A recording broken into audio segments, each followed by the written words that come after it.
지난 시간에 누가복음 15장의 앞부분을 보면서 잃어버린 것을 찾도록 찾으시는 그 하나님의 마음이 무엇인가에 대해서 저희들이 생각해 봤습니다.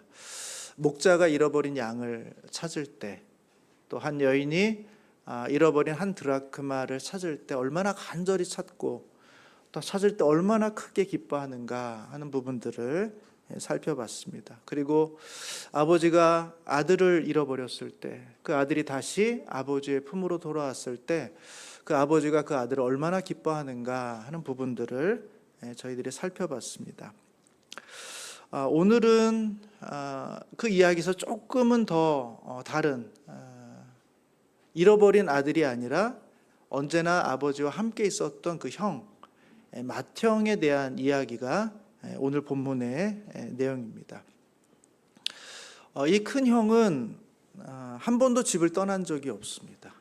아버지의 마음을 상하게 한 적도 없고, 아마 둘째 아들에 비하면 착실한 아들이고 모범적인 아들이고 탕자와는 비교할 수 없는 그런 훌륭한 아들이라는 것을 우리가 알 수가 있습니다. 근데 오늘 본문은 우리 가운데 알려줍니다. 이 아들도 사실은 아버지로부터 멀리 떠나 있는 탕자였다라는 사실을 알려주는 것입니다. 한 집에 있었지만 한 번도 아버지의 품을 떠난 적은 없지만 아버지의 마음을 이해하지 못할 때, 아버지가 왜 이런 행동을 하는지, 이런 결정을 내리는지를 받아들이지 못할 때, 그때 이 아들은 아버지와 한 공간에 오랜 시간 함께 있었음에도 불구하고 아버지로부터는 멀리 떨어져 있는, 마치 탕자와 같은, 집 안에 있는 탕자와 같은 모습이었다라는 사실을 오늘 본문이 우리 가운데 보여주고 있는 것입니다. 본문의 내용을 조금 더 구체적으로 살펴보면 이렇게 시작합니다. 아버지가 이제 둘째 아들이 돌아온 것을 기뻐하면서 잔치를 벌이고 있을 때, 이 맏아들은 하루 종일 밭에서 일을 하고 그 일과를 마치고 이제 집으로 돌아오는 장면입니다. 25절 보시면, 맏아들은 밭에 있다가 돌아와 집에 가까이 왔을 때 풍악과 춤추는 소리를 듣게 됩니다.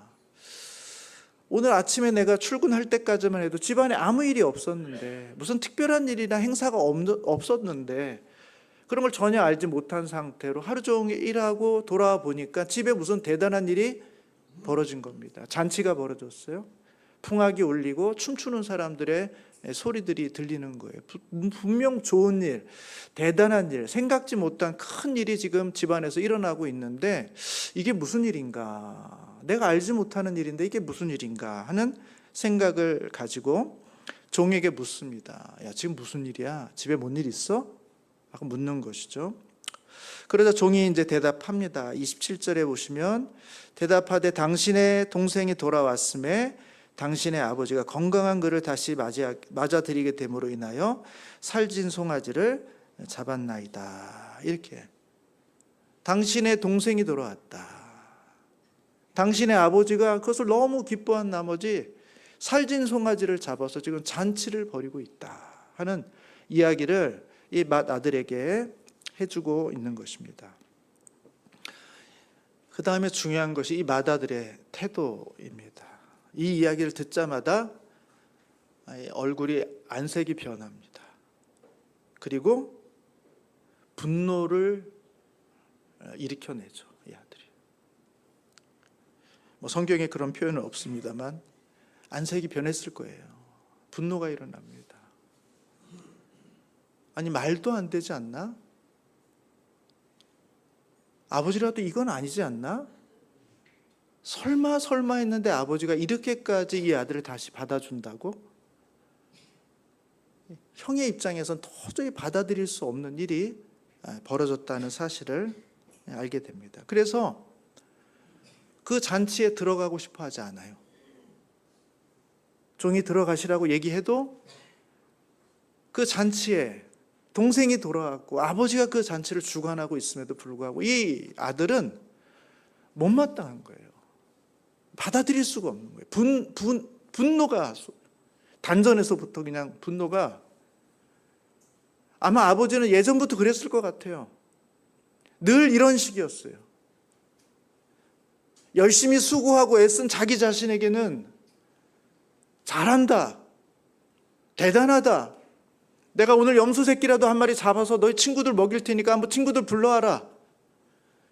그렇게 자기에겐 단 한마디도 그렇게 해본 적이 없는데 아버지의 재산을 창기들과 함께 다 먹어버린, 삼켜버린 이 아들을 위해서, 이 탕자를 위해서 아버지가 송아지를 잡고 잔치를 벌이고 있다. 이 맏형의 입장에서는 도저히 받아들일 수가 없는 거예요.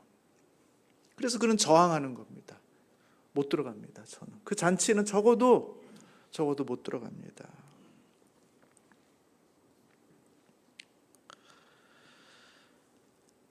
여러분 그 아들의 입장 한번 생각해 보세요. 저 공감되세요? 저는 공감이 돼요. 너무 서운한 거 아닙니까? 내가 아버지를 위해서 그렇게 살았는데, 나를 위해서는 그렇게 뭔가 해준 것도 없는데 서운함. 이 서운함은 좀 참을 수 있어요. 그래, 서운한 거 괜찮아요. 왜?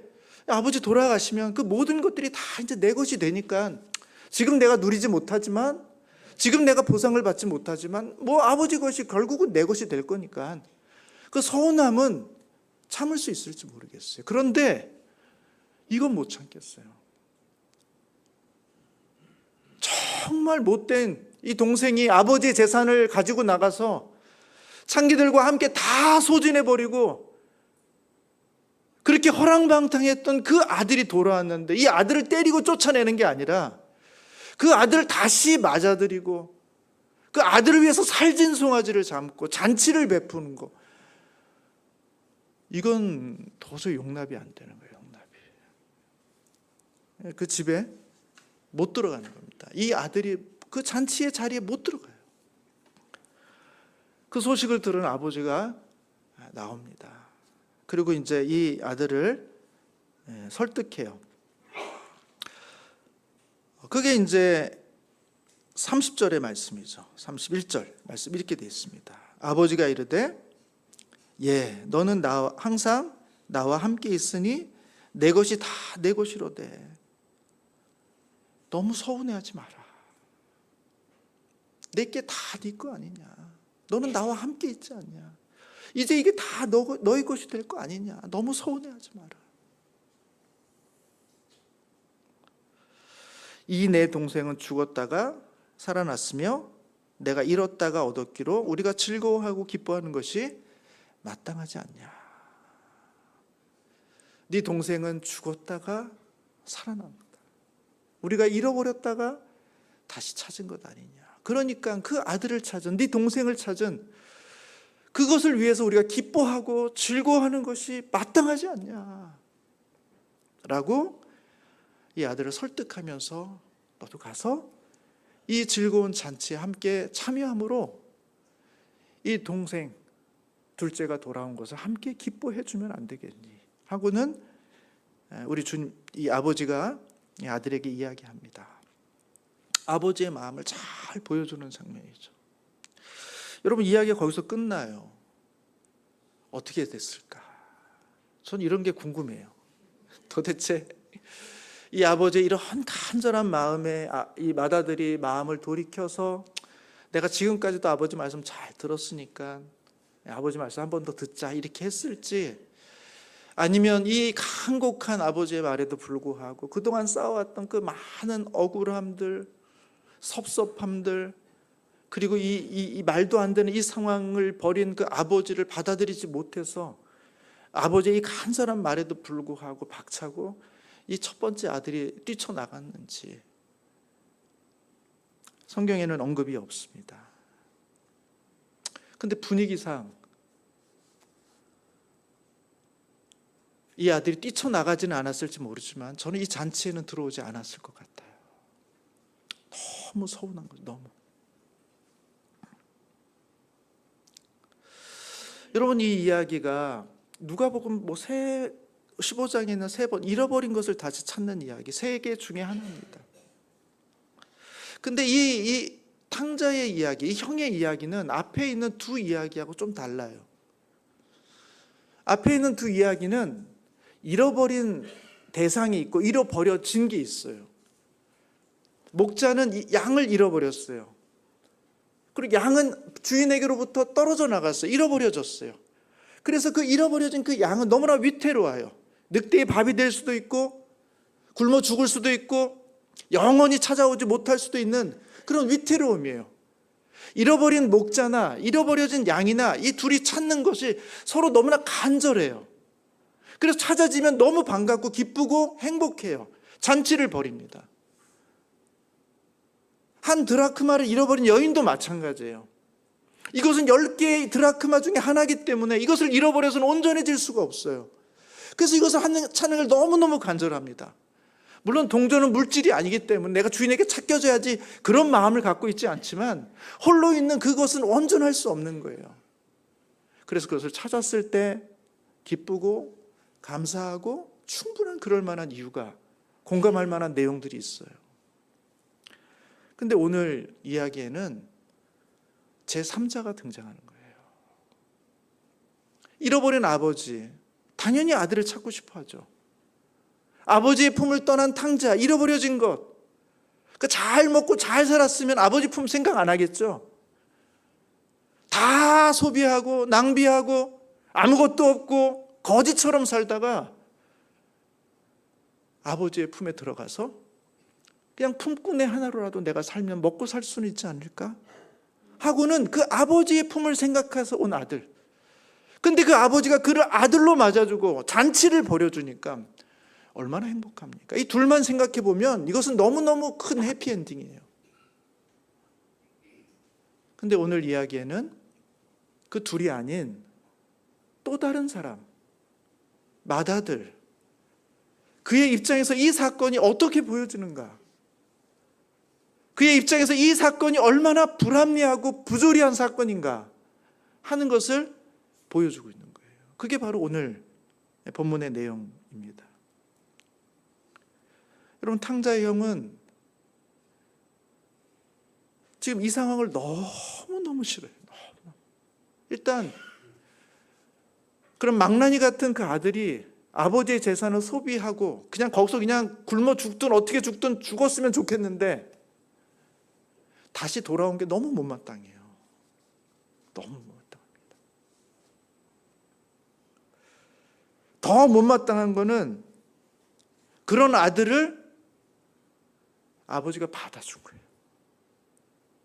받아주는 정도가 아니라 아들로 살찐 송아지까지 잡아서 잔치를 벌여서 얼마나 기쁜지를, 얼마나 기다렸는지를, 마치 과거에 있는 일은 아무 일도 없었던 것처럼 다시 그 아들을 받아주는 그 아버지에 대해서 이 맏아들은 너무너무 속상한 거예요.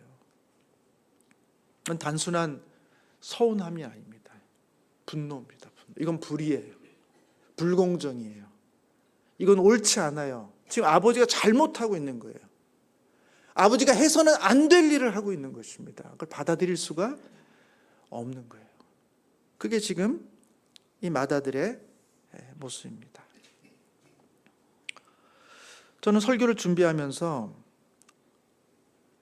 이 맏아들의 모습을 보면서 제가 여태까지 신앙생활에서 처음으로 바리새인들과 서기관들의 마음을 제가 이해하게 됐어요. 처음입니다. 정말 싫었겠다. 예수가 그런 사람들을 다시 맞아들이고 그들과 함께 식사하고 그들과 함께 어울리고 그들을 그 나라의 어떤 백성으로 영접하고 그런 모습을 볼 때 바리새인들이 왜 화를 낼 수밖에 없었는지, 왜 분노할 수밖에 없었는지, 자기는 매일매일 율법을 지키기 위해서, 규례를 지키기 위해서 애써온 수많은 시간들, 거기에 대해서 우리 주님께서 뭐라고 칭찬이라도 한마디 해주셨어야 되는데 그런 것도 없이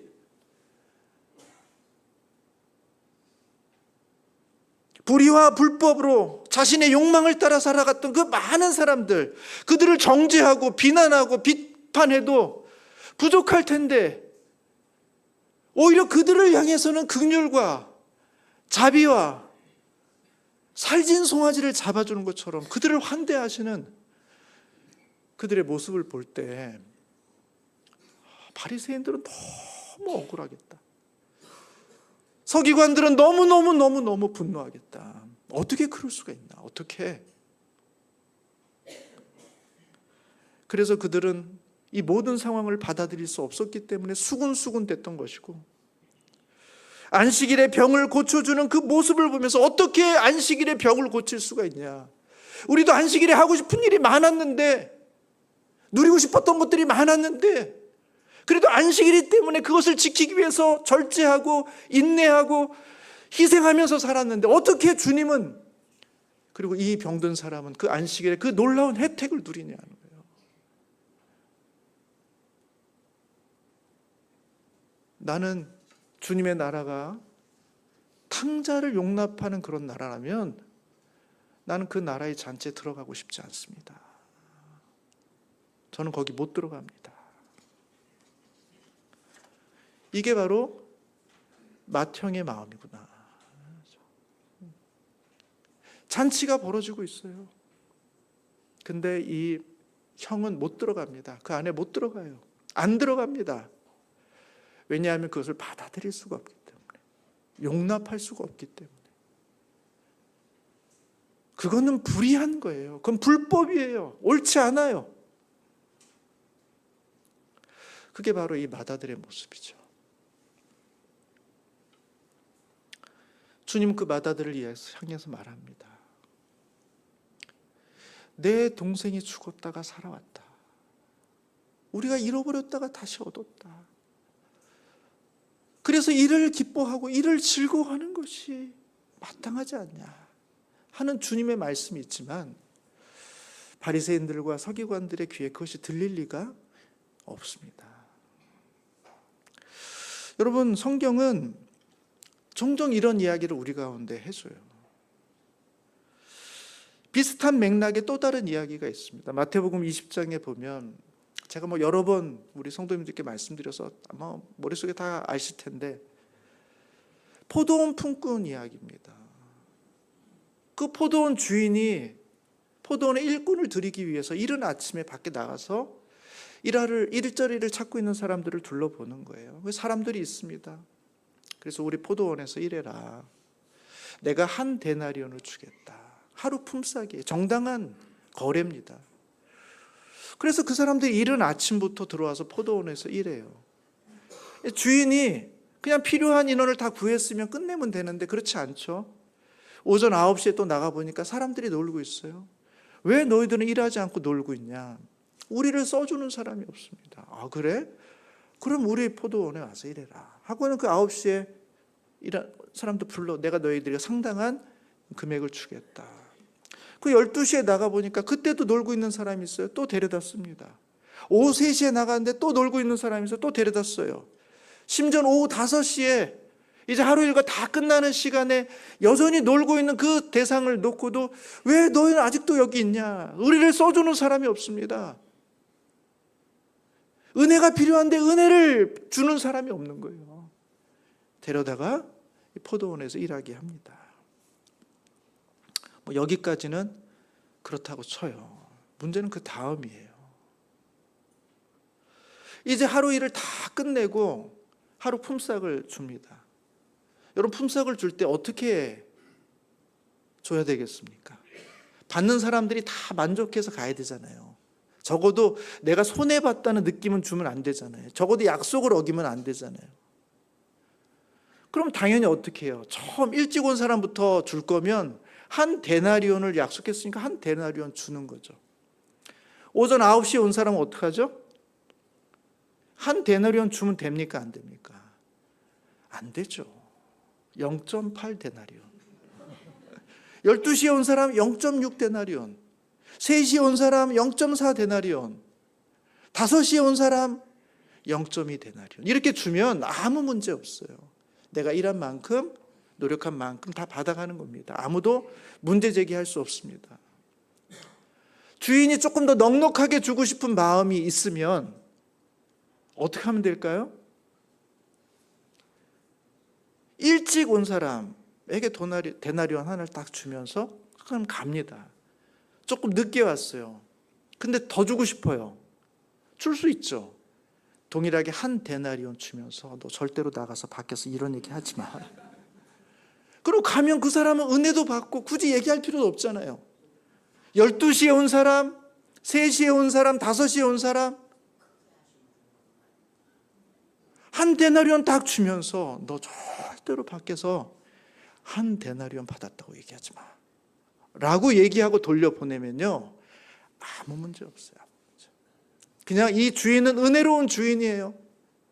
모든 사람이 존중받는 주인이에요. 그렇게 하면 돼요. 근데 이 주인이 그렇게 안 한 겁니다. 거기는 의도성이 있어요. 그럼 마태복음 20장 8절 한번 보세요.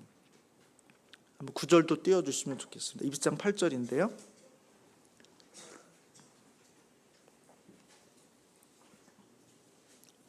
이렇게 시작하죠. 8절에 보면 저물매 포도원 주인이 청지기에게 이르되 품꾼들을 불러 나중 온 자로부터 시작하여 먼저 온 자까지 싹을 주라, 이렇게 싹을 주라 이렇게 돼 있습니다. 먼저 온 사람에게 먼저 주면 되잖아요. 한 데나리온 주고 너 받았으니 가. 그리고 나서 다음 사람 주면 어떻게 알겠습니까? 그냥 모르죠. 자기가 더 정당하게 받았다, 더 받았다 이렇게 생각하고 가는 거죠. 근데 나중 온 사람들에게 먼저 주잖아요. 0.2 데나리온 줬으면 되죠. 근데 그렇게 안 준 거예요. 나중 온 사람들에게 시작한 거죠. 9절에 보시면 제11시에 온 사람, 맨 나중에 온 사람이죠. 와서 한 데나리온씩을 받았어요. 근데 다 받나 봐요. 거기 있던 사람들이 받으려고 다 기다리고 있다가 오후 5시에 온 사람이 한 데나리온 받는 걸 봤어요. 그러니까 거기 있던 사람들이 다 기대를 하죠. 야, 저 사람이 한 데나리온을 받았으면 나는 몇 데나리온을 받을까? 적어도 한 데나리온 충분히 그 이상은 받지 않을까? 다 기대합니다. 다. 근데 10절에 보면 먼저 온 자들이 와서 더 받을 줄 알았더니 그들도 한 데나리온씩 받은지라. 한 데나리온만 받은 거예요. 그러니까 이제 원망이 생길 수밖에 없죠. 11절에 보시면 받은 후 집주인을 원망하여 이르되. 너무너무 억울한 거예요. 여러분 이른 아침부터 여러분이 와서 일한 사람이라고 생각해 보세요. 오후 5시 1시간도 채 일하지 않고 가는 사람에게 한 데나리온 줬는데 나에게도 똑같하게 한 데나리온 줬다? 여러분 분노하지 않을 수 있습니까? 그냥 넘어갈 수 있어요?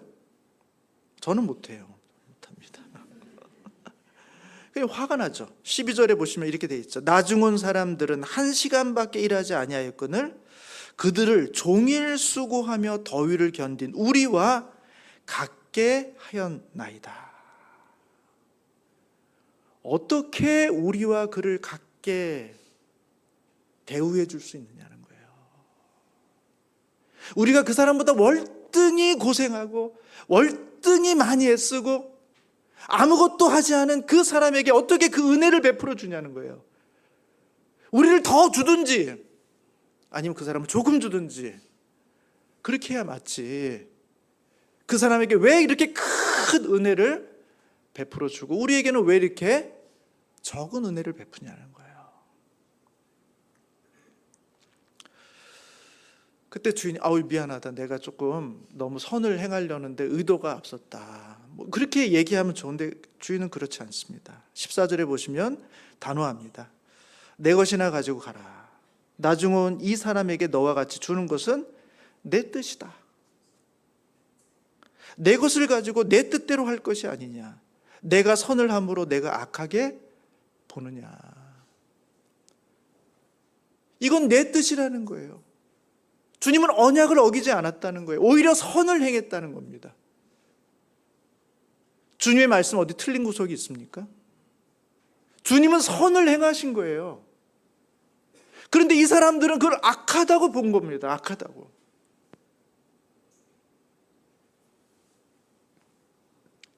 그게 바로 마다들이에요. 마다들. 주님은 선을 행하고 있고 은혜를 베풀고 있고 자격 없는 자에게 자격을 주고 있고 들어올 수 없는 자에게 들어올 수 있도록 은혜를 베풀어 주고 있는데 어떤 사람들의 눈에는 그것이 악하게 보인다는 겁니다. 불의하게 보이고 불공정하게 보이고 그것은 잘못된 것입니다. 그건 아버지가 했더라도 잘못이고 보돈 주인이 했더라도 잘못이고 그것은 하나님이 했어도 잘못입니다. 그건 옳지 않습니다.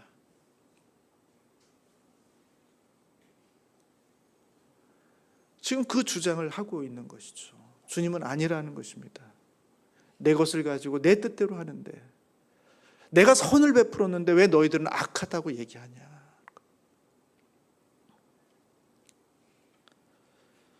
여러분, 하나님 나라는 어떤 곳인가? 저는 이 말씀을 한 주 동안 묵상하면서 하나님 나라는 과연 어떤 곳일까? 하나님의 나라는 은혜로운 곳이에요. 믿으십니까? 다 그렇게 생각하실 거예요. 은혜로운 곳입니다. 근데 우리가 놓치고 있는 게 있어요. 그 은혜가 나에게만 은혜롭지 않다는 겁니다.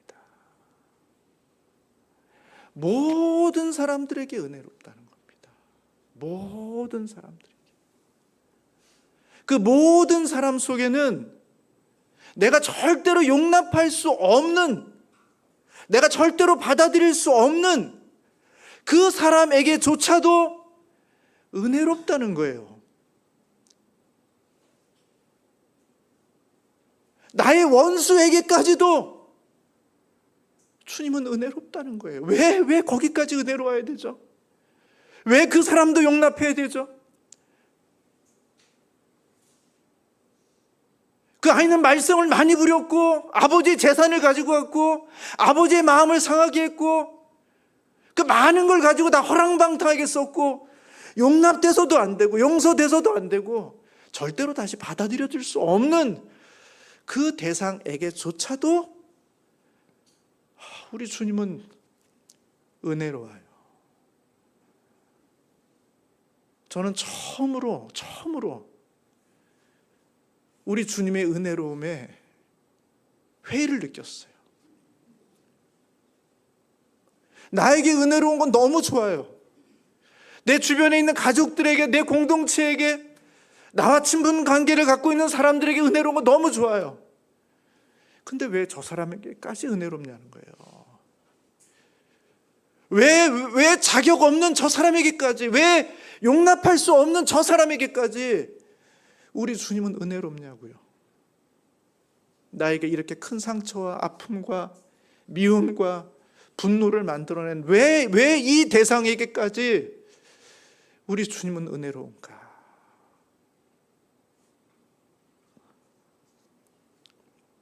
오늘 본문은 우리 가운데 그 질문을 하고 있는 겁니다. 그 하나님의 나라를 받아들이겠는가 하는 거예요. 그 하나님의 잔치에 정말 들어가고 싶은가? 그 잔치의 일원이 되고 싶은가? 아니면 그 잔치 밖에서 마다들처럼 분노하면서 머뭇거리면서 저건 아니지. 저건 아니지.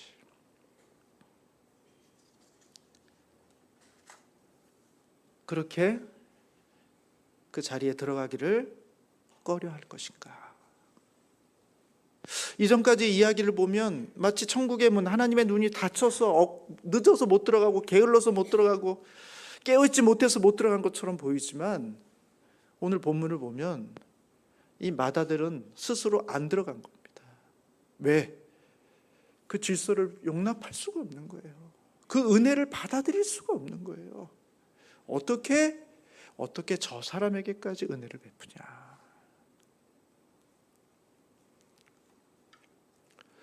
여러분, 이게 바로 하나님 나라의 불편한 진실입니다.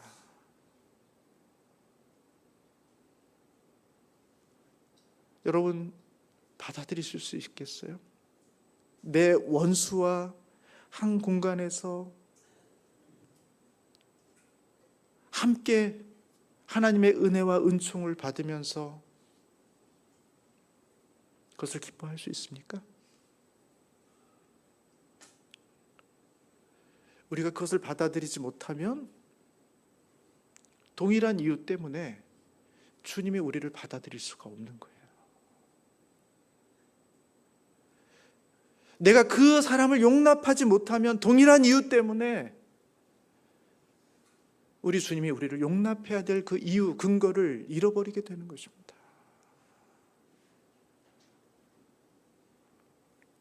여러분, 주기도문에 보면 주님의 나라가 임하기를 원합니다. 뜻이 하늘에서 이루어진 것처럼 땅에서도 이루어지기를 원합니다. 그게 우리의 기도죠. 그게 가장 큰 기도고 가장 중요한 기도죠. 그 기도의 내용 속에 우리가 우리의 죄를 용서해 준 것처럼 우리의 죄를 용서해 달라고 기도해요. 이웃의 죄를 용서해야지만 우리가 용서를 받는다, 이 얘기도 아니고, 내가 주님의 용서를 받고 나서 용서해 주지 않아도 된다는 것도 아니고, 하나님의 나라는 내가 주님 앞에 간절히 용서를 받기를 원하는 것처럼 그 용서가 이루어지는 그 나라 속에, 그 질서 속에 너도 순종할 마음이 없으면 그 나라에 들어가는 것이 의미가 없다는 거예요. 들어가 있다가도 예복을 입지 않은 사람처럼 다시 밖으로 나가게 된다는 것입니다. 왜? 우리 주님은 그렇게 은혜로 하나님의 나라를 통치하시기 때문이라는 거예요. 사랑하는 성도 여러분, 저는 우리가 이제 하나님의 나라, 하나님의 잔치 앞에서 잠시 멈춰야 된다고 생각합니다. 나는 정말 그 안에 들어갈 마음이 있는가? 나는 아버지의 그 마음을 받아들일 마음이 있는가? 나는 그 잔치의 질서 가운데 함께 들어가서 그 질서를 함께 누리고 그 질서의 삶을 살고 순종할 마음이 있는가? 라는 그 질문을 먼저 하고, 그 질문 앞에서 주님, 저는 이거 받아들일 수가 없습니다. 저는 이거 용납할 수가 없습니다. 이런 사람들까지 은혜를 베푸신다고요? 그러면 맏아들처럼 멈춰서 있게 되는 것입니다. 저는 우리 모든 성도님들이 그와 같은 하나님 나라의 불편한 진실을 알면서도 주님의 마음이 그 마음이라며, 주님께서 그 한 영혼을 그렇게 기뻐하신다며, 주님께서 그 영혼을 위해서 십자가에서 죽게 하신 그 아들이 있는 것처럼 나를 위해서도 그 은혜를 베풀어 주신다는 그 사랑 때문에 하나님, 저도 그 나라의 그 질서를 받아들이겠습니다. 내가 주님 앞에 용서를 간절히 받기를 원하는 것처럼 나도 누군가를 용서해 주는, 받아들일 수 없는 사람들을 받아들이는 그 나라의 백성이 되기를 결단합니다 하고 믿음으로, 결단으로 주 앞에 나아가시는 우리 모든 성도님들 되시기를 주님의 이름으로 축복합니다. 기도하겠습니다.